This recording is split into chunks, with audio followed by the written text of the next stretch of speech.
Welcome back to Learn Economia. In this video, we'll be covering solo growth model, part 2 of solo growth model. In part 1 of solo growth model, we have discussed the model in a crux. So we have seen that the solo model is something that could be seen as a reaction to Harrod-Domar model. So this model is considered to be an attempt to deal with all the unrealistic assumption of Harrod-Domar model, especially with respect to fixed proportion and all. So if you haven't gone through my last video which discusses solo model, please go and see the video so that you will be getting an awareness and overall understanding about what the model is all about, so which will help you to understand the model in detail. So that is important. If you are not aware about what the model is all about, please go and watch that particular video so you will be getting an understanding, or you will be able to get an overall idea about what the model is all about. Anyway, let's get started this video. Before starting, I request you to like, share and subscribe the channel. Just see what the model is. And as we know, in the case of economics, all the model has got certain assumption, and here also we have certain assumptions to the model. And let's see what are the assumptions first. The first assumption says that production takes place according to a linear homogeneous production function of degree 1. That is, there is a production function, and that production function, the peculiarity of that is it is linear homogeneous and of first degree. And the production function is shown as y equal to fkl, where y is the output, f means the function of, and k capital, and l labor. So this production function is considered to be neoclassical in nature. And there is constant returns to scale. That is the next assumption. This constant returns to scale is based on capital and labor substitutability, and they are diminishing marginal productivities. The constant returns to scale, as we know, it says that if all the inputs are changed proportionately, then the output will also change proportionately. For example, if we increase both the inputs by 1 unit, then the output would also increase by 1 unit. Now, with that, we move on to the next assumption. It says that the relationship between the behavior of savings and investment in relation to changes in output. That means the saving is a constant fraction of the level of output, and in this way, Solow adopts a Harrodian assumption that investment is a direct and rigid proportion of income. In Harrod-Domar model also, it could be seen that the assumption of investment, which they also consider it as a direct and rigid proportion of income, the same is borrowed by Solow to consider in his model, to assume that investment is a direct and rigid proportion of income. Here also the same assumption holds. Now, the next, we could see that in Solow model, the growth rate of labor is exogenously determined, that it is considered to grow at an exponential. And also, here we have a situation of full employment in the economy, and the two factors of production, capital and labor, are paid according to their physical productivities. And these two factors of production, labor and capital, are assumed to be substitutable for each other. This is a very important assumption that you have to notice.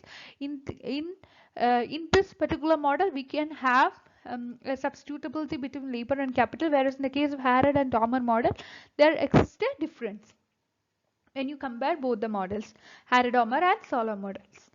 Now, next we could see that investment is not of depreciation or replacement charges.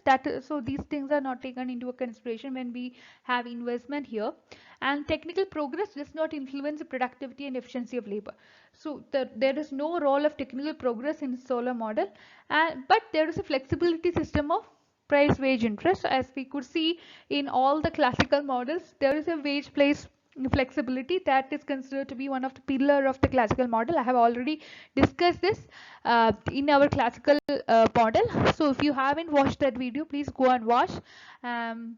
So the next assumption here is that available capital stock is fully utilized. With that, we are starting the model.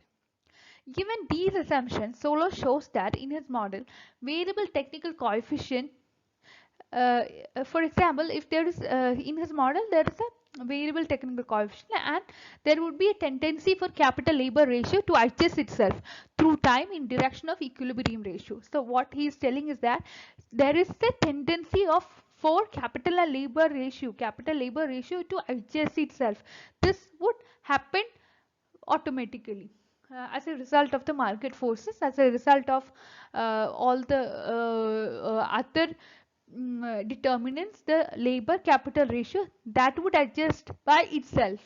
So as to attain a point of equilibrium. If the ratio of capital labor ratio is more, what would happen is that capital and output would grow more slowly than labor force, and vice versa. For example, if the capital labor ratio is less, then capital and output will grow more in more proportion, or in it will grow much faster than labor force, and will attain the equilibrium again. If there is any kind of disruption or disturbance, that if there is any force that is taking the that is making any disequilibrium kind of a situation, then this would be what happened so as to attain the equilibrium again.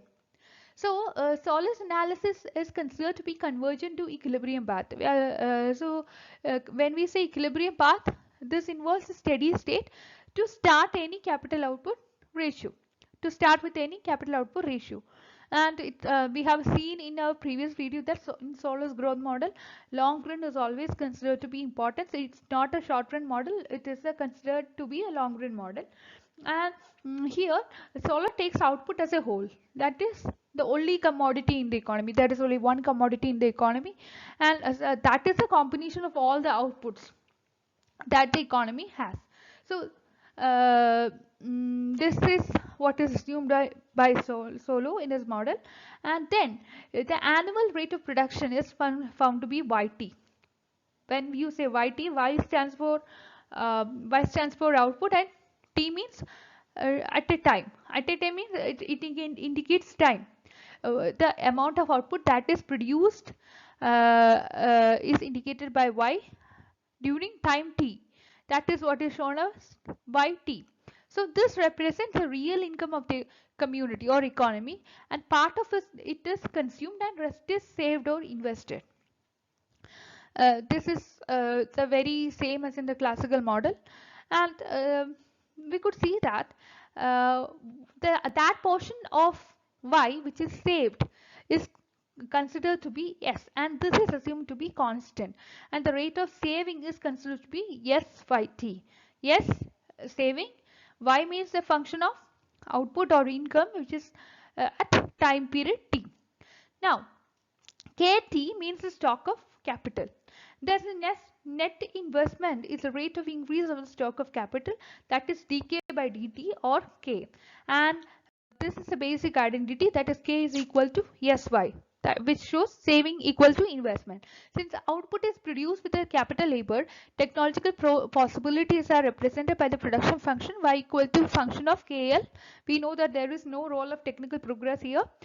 So this shows a constant returns scale, and inserting equation 2 in equation 1, we get that k equal to sk, which is a function of k and l, that is capital the investment equal to saving, which is a function of k and l, and in l here represents total employment, and that is the total labor force in the economy. And since the population is growing exogenously, the labor force increases at a constant rate, which is considered to be n. N is the rate of growth of population here, and LT is equal to K.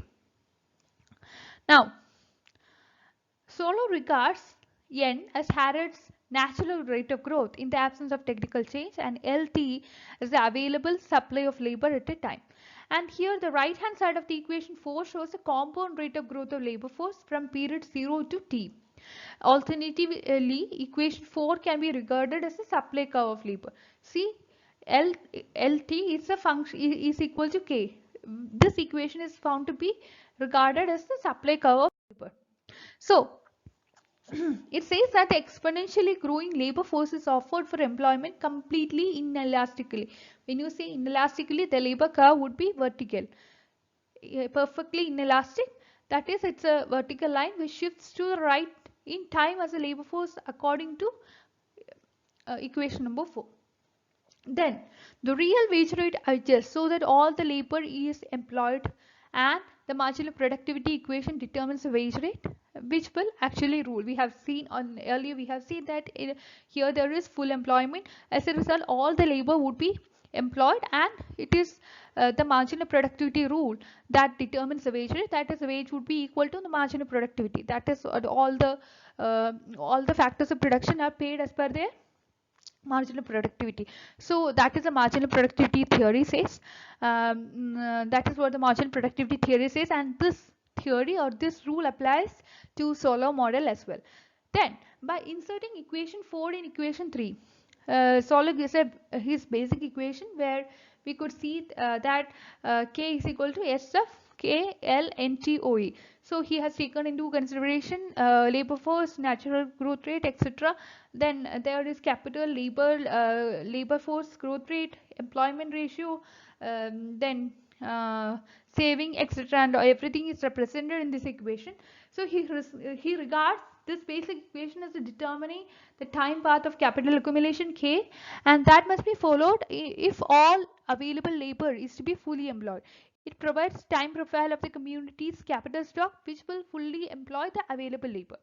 Once the time paths of capital stock and of labor force are known, then the corresponding time path of real output can be computed from the production function. This is what he says, and with that we are going to end this video. Please like, share and subscribe this channel for more videos. I'll be very soon uploading part 3, part 2, part 3 of this video. I think that I'll be doing very soon. And also we have been dealing with the financial economics part videos. Regarding that respect also I'll be uploading very soon. So please watch this particular uh, topic of Solow model in my upcoming videos as well. So please wait for that. Like, share and subscribe this channel. Please, this is my request. Please do that. Thank you.